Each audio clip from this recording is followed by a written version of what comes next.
मोहतरम सामीन अस्सलाम वालेकुम।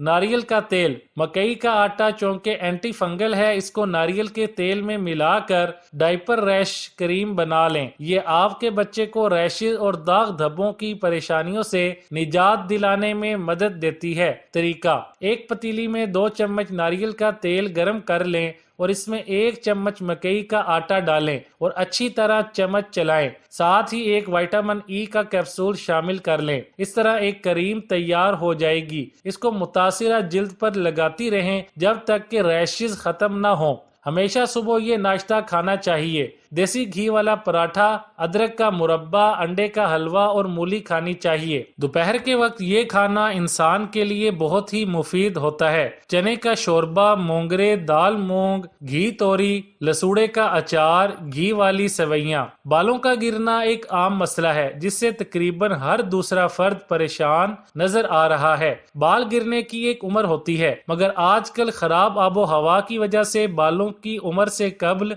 और तेजी से झड़ना आम होता जा रहा है और ये अमल मौसम सरमा के आते ही मजीद तेज हो जाता है। जिल्द, नाखून और बालों के माहिरीन के मुताबिक रोजाना की बुनियाद पर अगर 60 बाल गिर रहे हैं तो ये एक कुदरती अमल और आम बात है, और अगर बालों की गिरने की तादाद 100 या इससे जायद है तो फिर परेशान होने की बात है। मौसम सरमा में बालों के झड़ने की रफ्तार दुगनी हो जाती है, जिसके लिए मर्दो खवातीन महंगे शैम्पू या फिर महंगे ट्रीटमेंट्स के लिए पार्लर का रुख करते हैं, जिससे सिर्फ पैसे का ज़िया होता है और बालों का गिरना जूं का तूं रहता है। जबकि सदियों से बालों की खूबसूरती के लिए इस्तेमाल होने वाली जड़ी बूटी सिकाकाई का इस्तेमाल बालों को न सिर्फ सेहतमंद बनाता है बल्कि बालों को पहले से मजबूत बनाकर गिरने से भी रोकता है। मार्केट से मिलने वाले केमिकल से भरपूर शैम्पुओं में कई अक़साम के मसनूई अज्जा मौजूद होते हैं जो बालों की साख्त और सर की जिल्द दोनों को खुश्क और मुतासिर करते हैं। केमिकल वाले शैम्पूज का सबसे बड़ा मसला ये भी होता है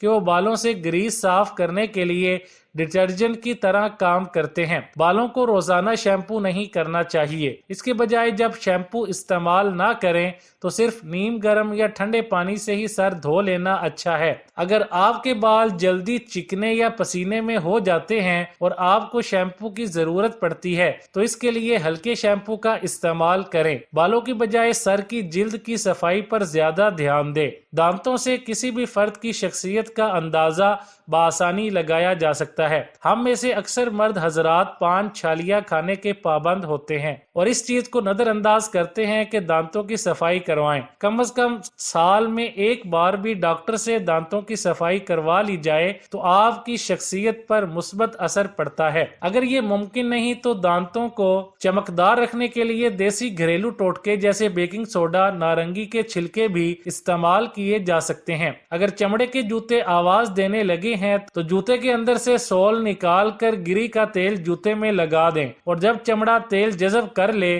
तो सोल वापस डाल दें। आपका मसला हल हो जाएगा। और अगर आवाज जूतों के अंदर से आती हो तो टल्कम पाउडर जूते में डाल दें। ताज़ा ब्रेड, बर्गर बन और फ्रूट केक वगैरह अगर बारीक स्लाइसिस में काटने हो तो एक मसला होता है और ब्रेड के जर्रात भुरने लगते हैं। ऐसे मौका पर तेज गर्म पानी लें और उसमें छुरी को थोड़ी देर भिगोकर गर्म कर लें और निकाल कर फौरन किसी कपड़े से साफ करके आसानी से बारीक स्लाइसिस में काट लें। ब्रेड वगैरह आराम से कट जाएगी। दूध में मौजूद चर्बी और प्रोटीन जलने की तकलीफ से राहत देते हैं और मुतासिरा जगह को ठीक करने का अमल तेज कर देते हैं। अगर हाथ जल गया है तो फौरी रिलीफ के लिए इसे 15 मिनट तक दूध में भिगो कर रखें। दही भी जलने वाली जिल्द को ठंडा करने और वहां नमी बरकरार रखने में मददगार साबित हो सकता है। दलिया सूजन में कमी लाता है और ये सूरत में मददगार साबित होता है जब जलने का जख्म भर रहा होता है मगर आपके अंदर इसे खुजाने की ख्वाहिश पैदा होती है।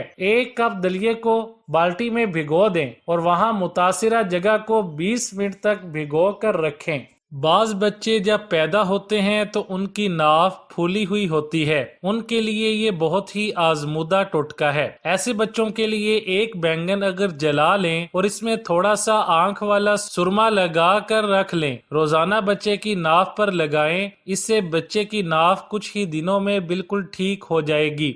جو عورتیں حاملہ نہ ہو پاتی ہوں جتنا ہو سکے صبح کے کھانے میں دیسی گھی کا استعمال کریں، اس سے ان کو کافی بہتری محسوس ہوگی۔ اگر حاملہ عورتیں گرمی کے موسم میں 1 گھنٹہ دھوپ میں بیٹھیں تو اس سے پیدا ہونے والا بچہ صحت مند ہوتا ہے اور اس میں انرجی چند دوسرے بچوں سے زیادہ ہوتی ہے، جو کہ اس کی گروتھ میں بہت ہی مفید ہے۔ سونڈ نامردی کا علاج ہے۔ دوپہر اور رات کو اپنے کھانے پر چائے کا 1 چمچ پسی ہوئی سونڈ ملا کر کھانے سے انسان ساری زندگی طاقتور رہتا ہے۔ ہر جمعے والے دن ناخن صاف کرتے رہنا چاہیے، کیونکہ جمعہ والا دن ناخن کاٹنے سے انسان جلدی بوڑھا نہیں ہوتا۔ جو لوگ اپنے منہ پر داڑھی رکھتے ہیں ان کو چاہیے کہ روزانہ ہاتھوں پر تھوڑا سا مکھن لگا کر اپنی داڑھی پر لگا لیا کریں۔ جب رات کو گرمی سے نیند نہ آ رہی ہو تو 1 تولیہ اپنے بستر کے پیروں کی جانب والے سرہانے پر لٹکا دیں اور جرابوں کو ٹھنڈے پانی میں بھگو کر پہن لیں۔ اس کے بعد پنکھے کا رخ اپنے پیروں کی جانب کریں اور دیر تک جسم میں دوڑنے والی ٹھنڈی لہر کے لیے تیار ہو جائیں۔ ایک نئے اسفنج کو پانی میں ڈبوئیں اور کسی تھیلے میں ڈال کر اسے بند کریں اور پھر فریزر میں رکھ دیں۔ جب گرمی حد سے زیادہ محسوس ہو تو اس کو نکالیں اور اپنی پیشانی یا کلائی پر پھیر لیں۔ آپ بہت جلد گرمی سے ریلیف محسوس کرنے لگیں گے۔ چھوٹے بچوں کے پیٹ میں درد ہو تو ذرا سی ہینگ گرم کر کے بچے کی ناف کے اوپر لگائیں، فوراً آرام آ جائے گا۔ سردی وغیرہ کے زمانے میں نہاتے وقت 1 بالٹی پانی میں 1 چائے کا چمچ کسٹرڈ آئل ڈال دیا کریں۔ بچوں بڑوں کسی کو بھی موسم کا اثر نہیں ہوگا۔ سوپ یا یخنی اگر بالکل صحیح بنی ہے تو اس کی پہچان ہے کہ جب ٹھنڈی ہو جائے تو وہ ہلکی ہلکی جمنا شروع ہو جائے گی۔ بکری کے پائے یا گائے کے پائے دھونے سے پہلے اچھی طرح آٹے کی بھوسی لگا کر آدھے گھنٹے کے لیے تیز گرم پانی میں بھگو دیں، آرام سے صاف ہو جائیں گے۔ باورچی خانہ کی موریوں میں روزانہ رات کو واشنگ سوڈا ڈال کر تیز گرم پانی ڈال دیں، موریاں کبھی بھی بند نہیں ہوں گی۔ پوری یا پکوڑے، گلاب جامن وغیرہ جب بھی تلیں ہلکی آنچ پر رکھیں، اسٹیل کا چمچ استعمال کریں۔ پالک، میتھی، سرسوں کا ساگ دھونے کے بعد آدھے گھنٹے کے لیے ایک بڑے برتن میں 1 چائے کا چمچ ہلدی ڈال کر بھگو دیں، ساری کرواہٹ نکل جائے گی۔ کلیجی گردے پکانے سے پہلے کبھی بھی نمک نہ ڈالیں، اس سے یہ سخت ہو جاتے ہیں۔ جب بھن جائیں تو نمک ڈالیں، اس سے یہ ذائقہ دار بنے گی۔ دہی بڑے بہت زیادہ اور نرم بنانے ہوں تو پسی دال میں 1 چائے کا چمچ دہی ملا دیں اور اچھی طرح پھینٹ لیں۔ معدے کے السر اور آنتوں کی جلن میں کمی کرنا ہے،